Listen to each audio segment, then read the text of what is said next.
अस्सलाम वालेकुम, नमस्ते, सत श्री अकाल ते गुड ईवनिंग। मैं आख्या भी ਜਿਹੜੇ ਰੋਜ਼ ਲੱਗੇ ਰਹਿੰਦੇ ਨੇ ਕੋਈ ਟੀਵੀ ਦੇ ਉੱਤੇ ਬੜੇ ਬੜੇ ਦਾਨਿਸ਼ਮੰਦ, ਅਸੀਂ ਵੀ ਉਹਨਾਂ ਦੀ ਨਕਲ ਕਰੀਏ, ਕੋਈ ਅਸੀਂ ਵੀ ਟੇਵੇ ਲਾਈਏ। ਹੁਣ ਟੇਵਾ ਮੈਂ ਲਾਉਣ ਲੱਗਾ, ਮੈਂ ਪਹਿਲਾਂ ਤੁਹਾਨੂੰ ਫੌਰਨ ਦੱਸਾਂਗਾ, ਵਰਨਾ ਤੇ ਕਿਸੇ ਤੁਸੀਂ ਗਾਂ ਕੱਢ ਦੇਣੀ ਹੈ, ਸੁਣਨੀ ਨਹੀਂ ਗੱਲ, ਕਿਉਂਕਿ ਜੇ ਬਹੁਤ ਪਾਪੂਲਰ ਲੋਕਾਂ ਦੀ ਸੁਣਦੇ ਹੋ, ਬਾਕੀ ਨਿਗਾਹ ਦਿਓ। ਹੁਣ ਮੈਂ ਇਹ ਹੈ ਟੇਵਾ ਕਾਹਦੇ ਤੇ ਹੈ ਕਿ ਇੱਕ ਇੱਕ ਚੀਜ਼ ਪੜ੍ਹ ਕੇ ਪਹਿਲਾਂ ਮੈਂ ਦੱਸਾਂ ਹੋਣਾ ਕੀ ਹੈ, ਤੇ ਬਾਅਦ ਚ ਮੈਂ ਦੱਸਾਂ ਕਿ ਕਿਉਂ ਹੋਣਾ। ਹੋਣਾ ਇਹ ਹੈ ਕਿ ਇਹ ਜਿਹੜੀ ਜੰਗ ਲੱਗੀ ਹੈ ਨਾ ਇਰਾਕ ਦੀ, ਈਰਾਨ ਦੀ, ਇਰਾਕ 'ਚ ਵੀ ਆ, ਕਤਰ 'ਚ ਵੀ ਆ, ਜਿੱਥੇ ਵੀ ਹੈ, ਤੇ ਬੇਸਿਕਲੀ ਸ਼ੁਰੂ ਜਦੋਂ ਹੋਈ ਸੀ ਉਹ ਤੇ ਇਸਰਾਈਲ ਤੇ ਅਮਰੀਕਾ ਨੇ ਸ਼ੁਰੂ ਕੀਤੀ। ਹੁਣ ਕਈ ਕਿਸੇ ਵਜ੍ਹਾ ਨਾਲ ਵਿੱਚ ਫਸਦੇ ਆ ਰਹੇ ਨੇ, ਲੇਕਿਨ ਇਸ ਜੰਗ ਦੇ ਵਿੱਚ ਸ਼ਾਮਲ ਕੋਈ ਨਹੀਂ ਹੋਇਆ ਹੁਣ ਤੱਕ ਬਾਹਰੋਂ ਆ ਕੇ ਵੀ ਸ਼ਾਬਾ ਬਈ ਆਓ ਲੜੀਏ, ਬਲਕਿ ਸਭ ਨੇ ਜਵਾਬ ਦਿੱਤਾ। ਤਮਾਮ ਜਿਹੜੇ ਹੈ ਨਾ, ਜਿਹੜੇ ਕ੍ਰਿਸਚੀਅਨ ਵਰਲਡ ਹੈ, ਜਿਤਨੀ ਈਸਾਈ ਦੁਨੀਆ ਹੈ, ਉਹਨਾਂ ਨੇ ਸਿੱਧਾ ਇਨਕਾਰ ਕੀਤਾ। ਉਹਨੇ ਕਿਹਾ ਅਸੀਂ ਨਹੀਂ। ਸਵਾਏ ਬਰਤਾਨੀਆ ਨੇ ਵੀ ਇਨਕਾਰ ਕਰ ਦਿੱਤਾ, ਤੇ ਸਵਾਏ ਅਮਰੀਕਾ ਦੇ ਵੀ ਪਬਲਿਕ ਨਹੀਂ ਕਰਦੀ, ਇੰਗਲੈਂਡ ਨੇ ਕਰਤਾ, ਤੇ ਉਸ ਤੋਂ ਬਾਅਦ ਜਰਮਨੀ ਕਰਤਾ, ਦੂਸਰੇ ਸਾਰਿਆਂ ਨੇ ਕਰਤਾ। ਗੋਰਿਆਂ ਨੇ ਤਕਰੀਬਨ ਚਿੱਟਾ ਜਵਾਬ ਦਿੱਤਾ। ਇਹਦੇ ਕਾਲੇ ਹੈ ਨੇ ਕਿਸੇ ਨਾ ਕਿਸੇ ਹੱਥ ਨਾਲ ਲੱਗੇ, ਕੋਈ ਉਹ ਕਤਰ ਦੇ ਲੈ ਲਓ, ਕੋਈ ਹੋਰ ਲਾ ਲਓ, ਕੋਈ ਸਾਡੇ ਵਰਗੇ ਲਾ ਲਓ। ਹੁਣ ਇਹਦੀ ਕੀ ਵਜ੍ਹਾ? ਇਹਦੀ ਵਜ੍ਹਾ ਹੈ ਕਿ ਉਹ ਸਦੀਆਂ ਹੋ ਗਈਆਂ ਉਹਨਾਂ ਤਰੱਕੀ ਕੀਤਿਆਂ ਨੂੰ, ਤੇ ਉਹਨਾਂ ਨੂੰ ਪਤਾ ਕੀ ਹੋਣਾ। ਜਿਹੜੀ ਉਹਨਾਂ ਨੇ ਕਿਉਂ ਕੀਤਾ, ਉਹ ਸ਼ਾਮਲ ਕਿਉਂ ਨਹੀਂ ਹੋਏ ਜੰਗ 'ਚ, ਕਿਉਂ ਪਿਛਾਂ ਅਮਰੀਕਾ ਨੂੰ ਚਿੱਟਾ ਜਵਾਬ ਦਿੱਤਾ, ਉਹ ਮੈਂ ਉਹਦੇ ਤੋਂ ਤੇ ਮੈਂ ਨਤੀਜਾ ਕੱਢਿਆ। ਮੈਂ ਤੁਹਾਨੂੰ ਪਹਿਲਾਂ ਦੱਸ ਦਿਆਂ, ਇਸ ਵਾਸਤੇ ਦੱਸ ਦਿਆਂ ਕਿ ਮੈਂ ਗੱਲ ਥੋੜੀ ਜਿਹੀ ਹੋਰ ਲੰਮੀ ਕੀਤੀ, ਤੁਸੀਂ ਗਾਂ ਲਗਾ ਦੇਣੀ, ਫਿਰ ਤੁਸੀਂ ਸੁਣਨੀ ਨਹੀਂ।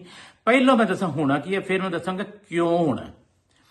ਹੋਣਾ ਇਹ ਕਿ ਇਹ ਲੜਾਈ ਬੰਦ ਜਿਸ ਤਰ੍ਹਾਂ ਵੀ ਹੋਣੀ ਹੈ, ਇਹ ਜਦੋਂ ਵੀ ਹੋਣੀ ਆ, ਇਹ ਅਗਰ ਕਿਸੇ ਬੰਦੇ ਦੀ ਫਤਹ ਦੀ ਸੂਰਤ ਦੇ ਵਿੱਚ ਬੰਦ ਹੁੰਦੀ ਆ, ਕਿਸੇ ਦੀ ਸ਼ਿਕਸਤ ਦੀ ਸੂਰਤ 'ਚ ਬੰਦ ਹੁੰਦੀ ਆ, ਇਹਦੇ ਚਾਂਸਸ ਬਹੁਤ ਘੱਟ ਆ ਕਿ ਮੁਕੰਮਲ ਕੋਈ ਸਰੈਂਡਰ ਕਰ ਦੇਵੇ ਜਾਂ ਮੁਕੰਮਲ ਕੋਈ ਹਥਿਆਰ ਸੁੱਟ ਦੇਵੇ। ਇਹਦੇ ਚਾਂਸਸ ਬਹੁਤ ਘੱਟ ਆ। ਜਿੱਦ ਹੁਣ ਰਹਿ ਗਿਆ ਕਿ ਵੀ ਜੇ ਇਹ ਇਦਾਂ ਹੀ ਜਿੱਦਾਂ ਇੱਕ ਦੂਸਰੇ ਨੂੰ ਮਾਰਨ ਡਏ ਨੇ ਤੇ ਵਿੱਚੇ ਛੱਡ ਕੇ ਚਲੇ ਜਾਣਗੇ ਆਪਣੇ ਆਪਣੇ ਘਰਾਂ ਨੂੰ, ਚਲੋ ਵੀ ਖੇਡ ਲਿਆ ਅੱਖੀ ਤੋਂ ਖੁੰਡੀ, ਇਹਦੇ ਵੀ ਚਾਂਸਸ, ਇਹ ਵੀ ਨਹੀਂ ਹੋਣਾ। ਉਹ ਇਸ ਵਾਸਤੇ ਨਹੀਂ ਹੋਣਾ ਕਿ ਅਮਰੀਕਾ ਨੇ ਜਾਣ ਤੋਂ ਪਹਿਲਾਂ, ਅਮਰੀਕਾ ਤੇ ਇਸਰਾਈਲ ਦੋਨਾਂ ਦੀ ਸੋਚ ਇੱਕ ਕਿਸਮ ਦੀ ਹੈ, ਤੇ ਦੋਨੋਂ ਹੀ ਮਸਤ ਹਾਥੀ ਨੇ। ਜਦੋਂ ਕਿਸੇ ਦੇ ਕੋਲ ਤਾਕਤ ਅੰਨੀ ਆ ਜਾਏ, ਦੌਲਤ ਅੰਨੀ ਆ ਜਾਏ, ਸਭ ਤੋਂ ਪਹਿਲਾਂ ਅਕਲ ਖਾਂਦੀ ਹੈ, ਉਸ ਤੋਂ ਬਾਅਦ ਫਿਰ ਜਿਹੜੇ ਆ ਨਾ ਉਹਨੂੰ ਬੋਲਾ ਕਰ ਦਿੰਦੀ ਹੈ, ਅੰਨਾ ਕਰ ਦਿੰਦੀ ਹੈ। ਉਹ ਜੋ ਉਹਨੂੰ ਦਿਸ ਰਿਹਾ ਹੁੰਦਾ, ਲੋਕਾਂ ਦੀ ਅੱਖਾਂ ਦੇ ਵਿੱਚੋਂ ਦੇਖ ਰਿਹਾ ਹੁੰਦਾ, ਤੇ ਜੋ ਸੁਣ ਰਿਹਾ ਹੁੰਦਾ ਉਹ ਵੀ ਲੋਕਾਂ ਦੀ ਅੱਖਾਂ ਸੁਣ, ਖੁਦ ਨਹੀਂ, ਉਹਦੇ ਕੰਨ ਬੰਦ ਹੋ ਜਾਂਦੇ। ਉਹਦੀ ਸਿਰਫ ਜ਼ਬਾਨ ਚੱਲਦੀ ਹੈ, ਜ਼ਬਾਨ ਚੱਲਦੀ, ਦਿਮਾਗ ਵੀ ਨਹੀਂ ਚੱਲ ਰਿਹਾ ਹੁੰਦਾ। ਤੇ ਚੂੰਕਿ ਇਨਸਾਨ ਦੀ ਫਿਤਰਤ ਹੈ ਕਿ ਆਖਰੀ ਮਰਨ ਤੋਂ ਆਖਰੀ ਲਮਹੇ ਤੱਕ ਇਹ ਗੁਨਾਹ ਕਰਦਾ ਹੈ, ਤੇ ਇਹਨੂੰ ਤਾਕਤ ਦਾ ਨਸ਼ਾ ਉਹਨਾਂ ਚਿਰ ਨਹੀਂ ਮੁੱਕਦਾ ਜਿੰਨਾ ਚਿਰ ਧੌਣ ਨਾ ਲਾ ਦਿੱਤੀ ਜਾਏ, ਜਾਂ ਉਹ ਤਾਕਤ ਨਾ ਮੁੱਕ ਜਾਏ, ਜਾਂ ਫਰਿਸ਼ਤਾ ਨਾ ਆ ਜਾਵੇ। ਹੁਣ ਇਹਨਾਂ ਨੇ ਕੀ ਹੋਣਾ, ਜਿਹੜਾ ਜ਼ਿਆਦਾ ਗੱਲ ਇਹ ਆ ਕਿ ਵੀ ਇਹ ਬਿਲਕੁਲ ਕੋਈ ਦੋਨੋਂ ਚੋਂ ਫਰੀਕਾਂ ਨੇ ਹੱਥ ਨਹੀਂ ਖੜੇ ਕਰਨੇ ਵੀ ਮੈਂ ਹਾਰ ਗਿਆ। ਤੇ ਫਿਰ ਏਦਾਂ ਅਮਰੀਕਾ ਨੇ ਜਾਣ ਲੱਗਿਆ, ਇਸਰਾਈਲ ਤੇ ਅਮਰੀਕਾ ਨੇ, ਜਿਨ੍ਹਾਂ ਦੀ ਦੋਨਾਂ ਦੀ, ਕਿਉਂਕਿ ਪਿੱਛੇ ਜ਼ਾਇਨਿਸਟ ਨੇ ਇਹਨਾਂ ਦੇ, ਜਿਹੜੇ ਅਸਲ ਯਹੂਦੀ ਆ ਨਾ, ਈਸਾਈ ਤੇ ਇੱਕ ਵੀ ਨਹੀਂ ਇਹ ਲੜਨਾ ਚਾਹੁੰਦਾ ਜੰਗ। ਯਹੂਦੀ ਜਿਹੜੇ ਅਸਲ ਯਹੂਦੀ ਉਹ ਨਹੀਂ ਲੜਨਾ ਚਾਹੁੰਦੇ। ਤਾਂ ਇਹ ਸਿਰਫ ਸਹੂਨੀਅਤ, ਜਿਹੜੀ ਜ਼ਾਇਨਿਸਟ ਹੈ ਜਿਹੜੇ, ਉਹ ਲੜ ਰਹੇ ਨੇ। ਉਹਦੇ ਨਾਲ ਮਜ਼ਹਬ ਦਾ ਕੋਈ ਤਾਲੁਕ ਨਹੀਂ, ਤੇ ਉਹ ਕਿਤੇ ਕੋਈ ਵੀ ਹੋ ਸਕਦਾ, ਉਹ ਮੁਸਲਮਾਨ ਵੀ ਹੋ ਸਕਦੇ। ਉਹ ਜਿਹੜੇ ਨੇ, ਉਹਨਾਂ ਨੇ, ਉਹ ਜਿਨ੍ਹਾਂ ਨੇ ਇਹ ਕਬਜ਼ਾ ਜਿਨ੍ਹਾਂ ਦੇ ਹੱਥ 'ਚ ਹਰ ਚੀਜ਼ ਦਾ, ਲੜਾਈ ਜਿਨ੍ਹਾਂ ਦੇ ਹੱਥ 'ਚ ਆ, ਖਤਮ ਕਰਨੀ ਜਿਨ੍ਹਾਂ ਦੇ ਹੱਥ 'ਚ ਆ, ਦੌਲਤ ਜਿਨ੍ਹਾਂ ਦੇ ਹੱਥ 'ਚ ਆ, ਤਾਕਤ ਜਿਨ੍ਹਾਂ ਦੇ ਹੱਥ 'ਚ ਆ, ਅੰਨਿਆ ਜਿਨ੍ਹਾਂ ਨੂੰ ਕੀਤਾ, ਉਹ ਤੇ ਜ਼ਾਇਨਿਸਟ ਨੇ। ਤੇ ਉਹ ਕਿਵੇਂ, ਉਹਨਾਂ ਦੇ ਵਿੱਚ ਨਾ ਦਿਲ ਹੁੰਦਾ ਹੈ, ਨਾ ਪਿਆਰ ਹੁੰਦਾ ਹੈ, ਨਾ ਉਹਨਾਂ ਨੂੰ ਕਿਸੇ ਦੇ ਮਰਨਾ ਹੁੰਦੀ, ਨਾ ਕਿਸੇ ਨੂੰ ਜੀਣਾ ਹੁੰਦਾ। ਉਹਨਾਂ ਤੇ ਆਪਣੇ ਅੱਧੇ ਤੇ ਉਹ ਨਰਗਸੀਅਤ ਦਾ ਸ਼ਿਕਾਰ ਹੁੰਦੇ ਨੇ। ਜਿਹੜਾ ਨਰਗਸੀਅਤ ਤੋਂ ਬਚ ਜਾਏ ਉਹ ਆਮ ਕਿਤਨਾ ਹੋ ਜਾਂਦਾ ਹੈ, ਤੇ ਉਹ ਖੁਦਾਈ ਦੇ ਨੇੜੇ ਆ ਜਾਂਦਾ, ਫਿਰ ਖੁਦਾ ਬਣਨ ਦੀ ਕੋਸ਼ਿਸ਼ ਕਰਦਾ। ਇਹਨਾਂ ਹੁਣ ਜਾਣ ਲੱਗਿਆ ਈਰਾਨ ਨੂੰ ਏਡੀ ਵੱਡੀ ਸੱਟ ਲਾਣੀ ਹੈ ਜਿਹੜੀ ਕਿਸੇ ਨੂੰ ਨਹੀਂ ਅਜੇ ਪਤਾ। ਕੋਈ ਕਹਿੰਦਾ ਜੀ ਐਟਮ ਬੰਬ ਮਾਰੇਗਾ, ਕੋਈ ਕੁਝ ਕਰੇਗਾ, ਮੈਂ ਨਹੀਂ ਕਹਿੰਦਾ। ਐਟਮ ਬੰਬ ਦੇ ਚਾਂਸਸ ਤੁਸੀਂ ਰੂਲ ਆਊਟ ਨਹੀਂ ਕਰ ਸਕਦੇ ਵੀ ਨਹੀਂ ਮਾਰੇਗਾ, ਨਹੀਂ। ਉਹਦੀ ਵਜ੍ਹਾ ਹੈ ਕਿ ਉਹ ਇੱਕ ਪੁਰਾਣੇ ਜ਼ਮਾਨੇ 'ਚ ਹੁੰਦੀ ਸੀ, ਬਿਨਾਕਾ ਇੱਕ ਟੂਥਪੇਸਟ ਤੇ ਲਿਖਿਆ ਹੁੰਦਾ ਸੀ, ਅਸੀਂ ਕਰਾਚੀ ਪੜ੍ਹਦੇ, ਜਿੱਥੇ ਵੀ ਜਾਣਾ ਸੁਬਹ ਬਿਨਾਕਾ, ਸ਼ਾਮ ਬਿਨਾਕਾ, ਸਿਹਤ ਕਾ ਪੈਗਾਮ ਬਿਨਾਕਾ। ਜਿਹੜਾ ਟਰੰਪ ਆ, ਟਰੰਪ ਸੁਬਹ ਬਕਵਾਸ, ਸ਼ਾਮ ਬਕਵਾਸ, ਦੁਪਹਿਰ ਬਕਵਾਸ, ਰਾਤ ਬਕਵਾਸ, ਇੱਕ ਦੂਸਰੇ ਤੋਂ ਮੁਖਤਲਿਫ। ਰਾਤ ਹੋਰ ਕੁਝ ਕਹਿਣਾ, ਸਵੇਰੇ ਕੁਝ ਹੋਰ ਕਹਿਣਾ, ਹਰ ਵਕਤ ਉਹਨੇ ਨਵੀਂ ਗੱਲ ਕਰਨੀ ਹੈ। ਉਹ ਇੱਕ ਮਸਖਰਾ ਜਿਹਾ ਹੈ। ਏਡੀ ਵੱਡੀ ਤਾਕਤ ਅਮਰੀਕਾ, ਏਡੇ ਵੱਡੇ ਮੁਹੱਜ਼ਬ, ਦੁਨੀਆ ਦੇ ਸਭ ਤੋਂ ਜਿਹੜੇ ਮੁਹੱਜ਼ਬ ਲੋਕ ਨੇ, ਅਮਰੀਕੀ ਲੋਕ ਜਿਹੜੇ ਆਮ ਨੇ, ਕਮਾਲ ਦੇ ਲੋਕ। ਮੈਂ ਕੀ ਦੱਸਣਾ ਤੁਹਾਨੂੰ, ਸਾਰੇ ਜਾਣਦੇ ਹੋ। ਸਾਰੀ ਦੁਨੀਆ ਤੋਂ ਜ਼ਿਆਦਾ ਉਹ ਮਹੱਜ਼ਬ ਹੈ। ਅਮਰੀਕਾ 'ਚ ਕੋਈ ਮੁਸਲਮਾਨ ਰਹਿ ਲਵੇ ਜਾ ਕੇ, ਕੋਈ ਕਾਲਾ ਕ੍ਰਿਸਚੀਅਨ ਰਹਿ ਲਵੇ, ਕੋਈ ਗੋਰਾ ਕ੍ਰਿਸਚੀਅਨ ਰਹਿ ਲਵੇ, ਕੋਈ ਹੋਰ ਰਹਿ ਲਵੇ, ਕੋਈ ਮਤਲਬ ਹਬਸ਼ੀ ਰਹਿ ਲਵੇ, ਕੋਈ ਰਹਿ ਰਿਹਾ, ਉੱਥੇ ਕਿਸੇ ਨਾਲ ਕੋਈ ਜ਼ਿਆਦਤੀ ਨਹੀਂ ਹੁੰਦੀ। ਪਬਲਿਕ ਨਹੀਂ ਕਰਦੀ। ਪਬਲਿਕ ਸਿਰਫ ਉਹਦੇ ਨਾਲ ਨਫ਼ਰਤ ਕਰਦੀ ਹੈ ਜਿਹੜਾ ਪੰਗੇ ਲਵੇ, ਜਿਹੜਾ ਦੰਗੇ ਫਸਾਦ, ਉਹਨੂੰ ਕੋਈ ਨਹੀਂ ਪਿਆਰ ਕਰ। ਵਰਨਾ ਅਮਰੀਕੀ ਬਹੁਤ ਚੰਗੇ ਨੇ। ਅਮਰੀਕੀ ਹਕੂਮਤ ਕਦੇ ਵੀ ਚੰਗੀ ਨਹੀਂ ਹੋਈ, ਕੋਈ ਵੀ ਹਕੂਮਤ ਚੰਗੀ ਨਹੀਂ ਹੁੰਦੀ, ਲੇਕਿਨ ਐਡਾ ਜਦੋਂ ਤਾਕਤ ਆ ਜਾਏ ਫਿਰ ਤੇ ਹੋਣੀ ਨਹੀਂ। ਹੁਣ ਇਹਨਾਂ ਸੱਟ ਕਿਵੇਂ ਲਾਣੀ? ਇਹ ਨਹੀਂ ਕਹਿ ਸਕਦੇ ਕਿ ਬੰਬ ਨਹੀਂ, ਮੈਂ ਐਟਮ ਬੰਬ ਇਹ ਉਦੋਂ ਮਾਰਨਗੇ ਜਦੋਂ ਮੁਕੰਮਲ ਤੌਰ ਤੇ ਇਹ ਮੁਕੰਮਲ ਨਾਕਾਮ ਹੋ ਗਿਆ, ਇੰਨੀ ਬੁਰੀ ਤਰ੍ਹਾਂ ਨਾਕਾਮ ਹੋ ਗਿਆ ਕਿ ਇਹਨਾਂ ਨੂੰ ਕੋਈ ਫੇਸ ਸੇਵਿੰਗ ਵੀ ਨਾ ਮਿਲੀ ਤੇ ਇਹਨਾਂ ਨੂੰ ਭੱਜਣ ਦਾ ਕਿਸੇ ਨੇ ਇਹ ਵੀ ਨਹੀਂ ਕਿਹਾ ਲੈ ਯਾਰ ਪਾਊਡਰ ਲਾ ਦੇਣਾ ਤੇਰੇ ਮੂੰਹ ਤੇ ਜਾਂ 2 ਚਪੇੜਾਂ ਮਾਰ ਲਾ ਆਪਣੇ ਮੂੰਹ ਤੇ ਲਾਲ ਕਰ ਲਾ। ਇਹ ਵੀ ਨਹੀਂ ਕਰਨਾ ਕਿਸੇ ਨੇ। ਤੇ ਇਹਨੂੰ ਕਹਿੰਦੇ ਫਿਰ ਹਿੱਸ ਜਾਣਾ ਪੰਜਾਬੀ 'ਚ। ਇਹ ਹਿੱਸ ਜਾਣਾ ਇਹਨਾਂ ਨੇ। ਜਦੋਂ ਹਿੱਸ ਜਾਣਾ ਤੇ ਏਡੀ ਅੰਨੀ ਤਾਕਤ ਜਿਹੜੀ ਆ ਨਾ, ਉਹ ਤੇ ਅੱਗੇ ਅੰਨੀ ਗੁੱਗੀ ਬੋਲੀ ਹੋਈ ਹੁੰਦੀ, ਉਹਨੂੰ ਤੇ ਪਰਵਾਹ ਨਹੀਂ ਹੋਣੀ। ਉਹਨੂੰ ਨਾ ਇਸ ਗੱਲ ਦੀ ਪਰਵਾਹ ਹੋਣੀ ਕਿੰਨੇ ਹਜ਼ਾਰ ਤੇ ਕਿੰਨੇ ਲੱਖ ਮਰਦੇ, ਨਾ ਉਹਨੂੰ ਕਹਿਣਾ ਕਿ ਇਲਾਕਾ ਸਾਰਾ ਰੇਡੀਏਸ਼ਨ ਮਰ ਜਾਏਗਾ, ਉਹਨਾਂ ਨੂੰ ਕੋਈ ਪਰਵਾਹ ਨਹੀਂ। ਉਹਨਾਂ ਨੂੰ ਉਹ ਅਮਰੀਕਾ ਤੇ ਦੂਰ ਬੈਠਾ ਹੈ, ਇਸਰਾਈਲ ਵਿੱਚ ਆ ਰੇਡੀਏਸ਼ਨ ਚਾਹੇਗਾ। ਉਹਨਾਂ ਨੇ ਅਮਰੀਕਾ ਸੁਪਰ ਤਾਕਤ ਹੈ, ਕਿਉਂਕਿ ਅੱਜ ਉਹ ਅਗਰਚੇ ਉਹ ਪੰਗਾ ਲਿਆ, ਸਭ ਨੂੰ ਪਤਾ ਹੈ, ਇਹਨਾਂ ਕਿ ਨਵੀਂ ਗੱਲ ਨਹੀਂ ਦੱਸਣੀ। ਇਹ ਪੰਗਾ ਉਹਨਾਂ ਲਿਆ, ਉਹਨਾਂ ਨੂੰ ਉਹ ਮਿਸਜੱਜ ਕੀਤਾ, ਮਿਸ ਰੀਡ ਕੀਤਾ, ਸਹੀ ਨਹੀਂ ਹਾਲਾਤ ਨੂੰ ਪੜ੍ਹ ਨਹੀਂ ਸਕੇ। ਉਹ ਨੇਤਨਯਾਹੂ ਪਤਾ ਨਹੀਂ ਜਿੰਦਾ ਕਿ ਮਰ ਗਿਆ, ਬਹੁਤਾ ਸ਼ੱਕ ਹੈ ਕਿ ਮਰ ਗਿਆ। ਤੇ ਜੇ ਨਹੀਂ ਜਿੰਦਾ ਵੀ ਉਹ ਤੇ ਮਰਿਆ ਅੱਗੇ, ਜਦੋਂ ਬਾਹਰ ਨਹੀਂ ਆ ਰਿਹਾ, ਸਾਹਮਣੇ ਨਹੀਂ ਆ ਰਿਹਾ। ਇਰਾਨੀਆਂ ਦਾ ਜੇ ਬੰਦਾ ਮਾਰਦਾ ਦੂਜਾ ਬਾਹਰ ਆਂਦਾ, ਦੂਜਾ ਮਾਰਦਾ ਤੀਜਾ ਬਾਹਰ ਆਂਦਾ, ਤੇ ਫਿਰ ਕਾਹਦੀ ਬਹਾਦਰੀ ਹੈ ਨੇਤਨਯਾਹੂ ਤੇਰੀ ਆ ਸਾਹਮਣੇ। ਅੱਛਾ, ਹੁਣ ਗੱਲ ਇਹ ਆ ਕਿ ਉਹਨਾਂ ਫਿਰ ਇਹ ਕਰਨਾ ਕਿ ਜੇ ਐਟਮ ਬੰਬ ਨਾ ਮਾਰਿਆ, ਇਹਨੂੰ ਮੈਂ ਨਹੀਂ ਕਹਿੰਦਾ ਵੀ ਨਹੀਂ ਮਾਰਨਾ, ਤੇ ਫਿਰ ਏਡਾ ਵੱਡਾ ਹਾਦਸਾ ਜ਼ਰੂਰ ਉਹ ਕਣ ਕੇ ਜਾਣਗੇ ਜਿਹੜਾ ਕਮ ਅਜ਼ ਕਮ ਸਦੀਆਂ, ਜਿਹੜਾ ਇਰਾਕ ਉੱਚੋਂ ਇਰਾਨ ਜਿਹੜਾ ਨਾ ਸਦੀਆਂ ਉਹਨੂੰ ਯਾਦ ਰੱਖੇ ਤੇ ਦੁਨੀਆ ਵੀ ਭੁਗਤੇ, ਆਵਾਮ ਨੂੰ ਭੁਗਤਾਉਣੀ ਪੈਣੀ। ਕਿਉਂ ਭੁਗਤਾਉਣੀ ਪੈਣੀ? ਵਾਪਸ ਕਿਹੜੇ ਮੂੰਹ ਨੂੰ ਜਾਏਗਾ? ਵਾਪਸ ਅਮਰੀਕਾ ਨਹੀਂ ਜਾਣਾ। ਜਾਂਦਿਆਂ ਇਲੈਕਸ਼ਨ ਹਾਰ ਜਾਏਗਾ। ਇਲੈਕਸ਼ਨ ਉੱਤੇ ਸਿਰ ਤੇ ਹੈ ਅਸੈਂਬਲੀਆਂ ਦੇ, ਉਹ ਹਾਰ ਜਾਏਗਾ। ਉੱਥੇ ਇਹਦੇ ਖਿਲਾਫ ਜਲੂਸ ਸ਼ੁਰੂ ਹੋ ਜਾਣਗੇ, ਇਹਦੀ ਐਸੀ ਤੈਸੀ ਫਿਰ ਜਾਏਗੀ। ਨੇਤਨਯਾਹੂ ਜਿਹੜਾ ਉਹਨੂੰ ਗ੍ਰਿਫਤਾਰ ਕਰ ਲੈਣਗੇ, ਉਹ ਖੁਦ ਯਹੂਦੀ ਗ੍ਰਿਫਤਾਰ ਕਰ ਲੈਣਗੇ, ਕਿਉਂਕਿ ਉਹਦੇ ਬਹੁਤ ਕਰਪਸ਼ਨ ਹੈ। ਇਹਦੇ ਵੀ ਬਹੁਤ ਕਰਪਸ਼ਨ ਹੈ, ਜਿਹੜਾ ਹੈਗਾ ਤੁਹਾਡਾ ਟਰੰਪ ਦੇ ਵੀ ਆ।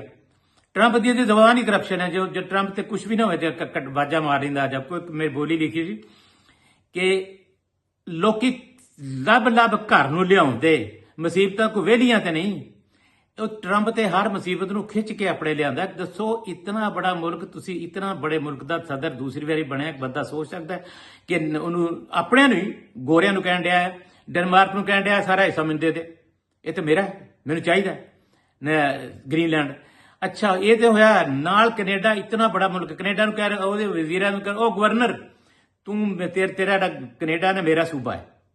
ਉਹ ਤਾਂ ਪਹਿਲੇ ਪਿਆ ਹੀ ਗੋਰਿਆਂ ਨੂੰ, ਉਹਦੇ ਵਾਸਤੇ ਗੋਲਾ ਕਾਰਾ ਕੋਈ ਨਹੀਂ। ਕੋਈ ਗੋਰੇ ਕਾਲੇ ਦਾ ਕੋਈ ਤਸੱਵਰ ਹੀ ਨਹੀਂ ਹੁੰਦਾ, ਇਸ ਲੈਵਲ ਤੇ ਨਹੀਂ ਹੁੰਦਾ, ਫਾਇਦੇ ਦਾ ਹੁੰਦਾ ਉਹਨੂੰ, ਉਹਦੀ ਫੈਮਿਲੀ ਨੂੰ, ਉਹਦੀ ਜ਼ਾਤ ਨੂੰ ਕਿੱਥੋਂ ਫਾਇਦਾ, ਮੁਲਕ ਨੂੰ ਨਹੀਂ। ਇਸ ਲਈ ਉਸ ਬੰਦੇ ਨਹੀਂ ਵੇਖਣਾ। ਜਦੋਂ ਕਦੇ ਇਦਾਂ ਹੋਇਆ ਕਿ ਜਿਹੜਾ ਤੁਸੀਂ ਗੋਰਿਆਂ ਮੁਲਕ ਜਾਓ, ਜਿਹੜਾ ਪਾਕਿਸਤਾਨੀ ਸਾਡੇ ਵਰਗੇ ਕਾਲੇ, ਅਸੀਂ ਸਾਨੂੰ ਬਰਾਊਨ ਕਹਿੰਦੇ ਆ, ਬਰਾਊਨ ਜਾਂ ਸਾਂਵਲੇ, ਉੱਥੇ ਕੋਈ ਵੀ, ਮੈਂ ਇਹਨਾਂ ਚਿਰ ਯੂਰਪ ਰਿਹਾ ਜਾਂਦਾ ਆਉਂਦਾ ਵੀ ਰਹਿਣਾ, ਕਦੇ ਇੱਕ ਵਾਰੀ ਨਹੀਂ ਹੋਇਆ ਕਿ ਗੋਰੇ ਨੇ ਕਿਹਾ ਹੋਵੇ ਕਿ ਯਾਰ ਤੂੰ ਇੱਧਰ ਹੈ ਨਾ, ਤੂੰ ਤਾਂ ਕ੍ਰਿਸਚੀਅਨ ਹੈ, ਤੇ ਯਾਰ ਇਹ ਬਾਬਾ ਸੋਤਾ ਤੇ ਮੁਸਲਮਾਨ ਹੈ, ਤੂੰ ਮੇਰੇ ਨੇੜੇ ਆ। ਨਹੀਂ, ਸਾਨੂੰ ਸਾਡਾ ਬੁਲਾ ਲੈਣਗੇ।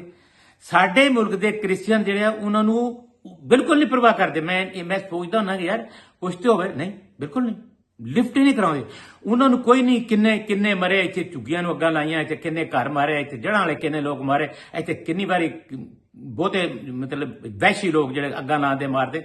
ਅਮਰੀਕਾ ਦੀ ਕਦੇ ਵਾਰਨਿੰਗ ਵੀ ਆਈ ਹੈ? ਨਹੀਂ, ਉੱਥੇ ਇਹ ਸੋਚ ਹੀ ਨਹੀਂ ਹੁੰਦੀ। ਹੁਣ ਇਹ ਨਹੀਂ ਹੋ ਸਕਦਾ। ਉਹਨੇ ਤੋਬਾ ਤਾਂ ਨਹੀਂ ਕਰ ਲਈ ਨਾ ਇਜ਼ਰਾਈਲ ਨੇ ਤੇ ਨਾ ਅਮਰੀਕਾ ਨੇ। ਅਮਰੀਕਾ ਤੋਂ ਮਰਾਦ ਦੀ ਹਕੂਮਤ ਹੈ ਜਾਂ ਟਰੰਪ ਨੇ ਤੋਬਾ ਤਾਂ ਨਹੀਂ ਕਰ ਲਈ। ਕਿਉਂ ਛੱਡੇਗਾ? ਕਿਉਂ ਉਹਦੇ 'ਚ ਅਖਲਾਕੀਅਤ ਆ ਗਈ, ਇੰਨੀ ਅਖਲਾਕੀਅਤ ਆ ਗਈ ਹੈ ਕਿ ਵੀ ਹੁਣ ਕੋਈ ਛੱਡੇਗਾ ਨਹੀਂ। ਉਹ ਜਾਂਦਾ ਵੀ ਸੱਟ ਲਾਵੇਗਾ। ਹੁਣ ਸੱਟ ਲਾਉਣ ਦੀ ਤੁਹਾਨੂੰ ਸਮਝ ਨਹੀਂ ਆ ਰਹੀ ਕਿ ਦੋਵਾਂ ਦੀ ਸਿਰਫ ਸੱਟ ਲਾਉਣ ਤੋਂ ਬਗੈਰ ਵਾਪਸ ਜਾਣ ਦਾ ਉਹ ਮੂੰਹ ਹੀ ਨਹੀਂ ਵਿਖਾ ਸਕਦੇ ਕਿਸੇ ਨੂੰ।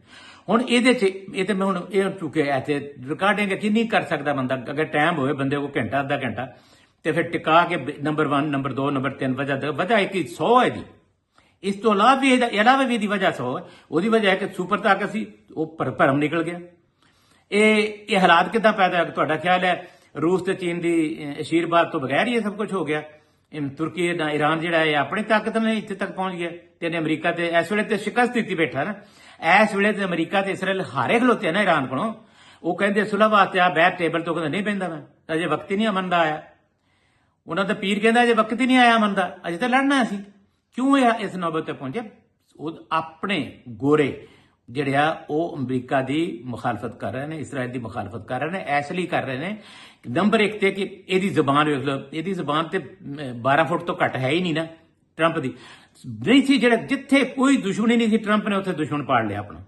ਆਪਣੇ ਗੋਰੇ ਕਾਲੇ ਜਿੰਨੇ ਵੀ ਉਹਦੇ ਸਪੋਰਟਰ ਸਨ ਉਹ ਸਾਰੇ ਉਹਨੇ ਆਪਣੇ ਦੁਸ਼ਮਣ ਪਾੜ ਲਏ। ਹੁਣ ਉਹ ਵੀ ਦੁਸ਼ਮਣ ਪਾੜ ਲਿਆ ਇਸਰਾਇਲ ਦੀ ਦਹਿਸ਼ਤਗਰਦੀ ਤੇ ਵਹਿਸ਼ਤਗਰਦੀ ਤੇ ਜ਼ੁਲਮ ਤੇ ਦਰਿੰਦਗੀ ਦਾ ਕੌਣ ਨਹੀਂ ਜਾਣਦਾ? ਸਭ ਨੂੰ ਪਤਾ। ਸਾਰੇ ਸਾਡੇ ਤੋਂ ਘੱਟ ਪੜ੍ਹੇ ਨੇ ਕ੍ਰਿਸਚੀਅਨ, ਬਹੁਤਾ ਪੜ੍ਹੇ ਨੇ ਉਹਨਾਂ ਦੀ ਯੂਨੀਵਰਸਿਟੀ। ਕ੍ਰਿਸਚੀਅਨ ਨੂੰ ਪਤਾ ਹੈ ਕਿ ਇੱਕ ਦਿਨ ਯਹੂਦੀਆਂ ਦੇ ਖਿਲਾਫ ਲੜਨਾ ਇਹਨਾਂ ਨੇ ਤੇ ਮੁਸਲਮਾਨਾਂ ਨੇ ਨਾਲ ਹੋਣਾ ਇਹਨਾਂ ਦੇ। ਇਹ ਸਾਡੀਆਂ ਕਿਤਾਬਾਂ 'ਚ ਵੀ ਹੈ ਤੇ ਉਹਨਾਂ ਦੀਆਂ ਕਿਤਾਬਾਂ 'ਚ ਤੇ ਅਕਲ ਵੀ ਬਣਦੀ ਆ। ਯਹੂਦੀ ਜੇ ਅਗਰ ਇਦਾਂ ਹੀ ਚੱਲਦਾ ਰਿਹਾ ਤੇ ਉਹਨਾਂ ਸਾਊਦੀ ਅਰਬ ਵੀ ਖਾ ਜਾਣਾ, ਉਹਨਾਂ ਇਰਾਕ ਵੀ ਖਾ ਜਾਣਾ, ਉਹਨਾਂ ਈਰਾਨ ਵੀ ਖਾ ਜਾਣਾ। ਉਹ ਤੇ ਏਡਾ ਵੱਡਾ ਮੁਲਕ ਬਣ ਜਾਣਾ ਕਿ ਉਹ ਇੱਥੇ ਸਾਡੇ ਤੱਕ ਵੀ ਪਹੁੰਚ ਜਾ, ਸਾਨੂੰ ਵੀ ਖਾ ਜਾਣਗੇ। ਇਹ ਅਰਬ ਮੁਲਕ ਤੇ ਜਿਹੜਾ ਨਾ ਉਹ ਤੇ ਗੱਲ ਹੀ ਕੋਈ ਨਾ, ਉਹ ਤੇ ਉਹਦਾ ਇੱਕ ਨਿਵਾਲਾ ਹੈ। ਫਿਰ ਜਦੋਂ ਏਡਾ ਤਾਕਤਵਰ ਹੋ ਜਾਏਗਾ ਤੇ ਅਮਰੀਕਾ ਉਹਦਾ ਸੜ ਲੱਗਦਾ, ਕੋਈ ਪਰਵਾਹ ਨਹੀਂ। ਉਹਨੇ ਕਹਿਣਾ ਮੈਂ ਫਿਰ ਕੱਲਾ ਹੀ ਚੌਧਰੀ ਹੋਵਾਂ ਦੁਨੀਆ ਤੇ। ਉਦੋਂ ਫਿਰ ਅਮਰੀਕਾ ਨੂੰ ਪਤਾ ਲੱਗਣਾ ਅੱਛਾ ਇਹ ਆਪਣੇ ਹੱਥੀ ਜਿਹੜਾ ਪਾਲਿਆ ਸੀ ਕਾਲਾ ਨਾਗ ਦੁੱਧ ਪਿਆ ਇਹ ਸਾਨੂੰ ਪੈ ਗਿਆ ਤੇ ਸਾਰੀ ਦੁਨੀਆ ਨੂੰ ਪਤਾ ਇਹਦਾ। ਇਸ ਲਈ ਉਹਦੀ ਅਮਰੀਕਾ ਦੀ ਮਜਬੂਰੀ, ਹੁਣ ਮੈਂ ਗੱਲਾਂ ਤੇ ਬਹੁਤ ਹੈ ਜਿਹੜੀਆਂ ਕਰਾਂ ਮੈਂ, ਲੇਕਿਨ ਮਜਬੂਰੀ ਹੈ ਮੈਂ ਤੁਹਾਨੂੰ ਦੱਸਾਂ। ਉਹ ਸੱਟ ਲਾਣੀ ਇਹਨੇ ਜੰਗਬੰਦੀ ਤੋਂ ਪਹਿਲਾਂ ਜਿਹਦੀ ਕਿਸੇ ਨੇ ਸੋਚਿਆ ਹੋਇਆ। ਜੇ ਐਟਮ ਬੰਬ ਨਹੀਂ ਤੇ ਐਟਮ ਬੰਬ ਵਰਗੀ ਕੋਈ ਚੀਜ਼ ਇਹਨਾਂ ਨੇ ਮਾਰਨੀ ਹੈ ਤੇ ਇਹਨਾਂ ਨੇ ਆਰਾਮ ਨਾਲ ਨਹੀਂ ਜਾਣਾ। ਨੱਸਦਿਆਂ ਹੱਸਦਿਆਂ ਟੇਬਲ ਤੇ ਲਾ ਕੇ ਵੀ ਸੁਲ੍ਹਾ ਕਰਕੇ ਵੀ ਦਸਤਖਤ ਕਰਦਿਆਂ ਵੀ ਆਖਰੀ ਲੰਮੇ ਆਖਰੀ ਰਾਤ ਵੀ ਕਰਨਗੇ। ਇਹਨਾਂ ਨੇ ਕਰਨਾ, ਇਹਨਾਂ ਸੱਟ ਲਾਣੀ ਆ ਤੇ ਏਡੀ ਵੱਡੀ ਲਾਣੀ ਆ। ਜੇ ਐਟਮ ਬੰਬ ਨਹੀਂ ਤੇ ਐਟਮ ਬੰਬ ਵਰਗੀ ਜ਼ਰੂਰ ਹੋਣੀ ਹੈ।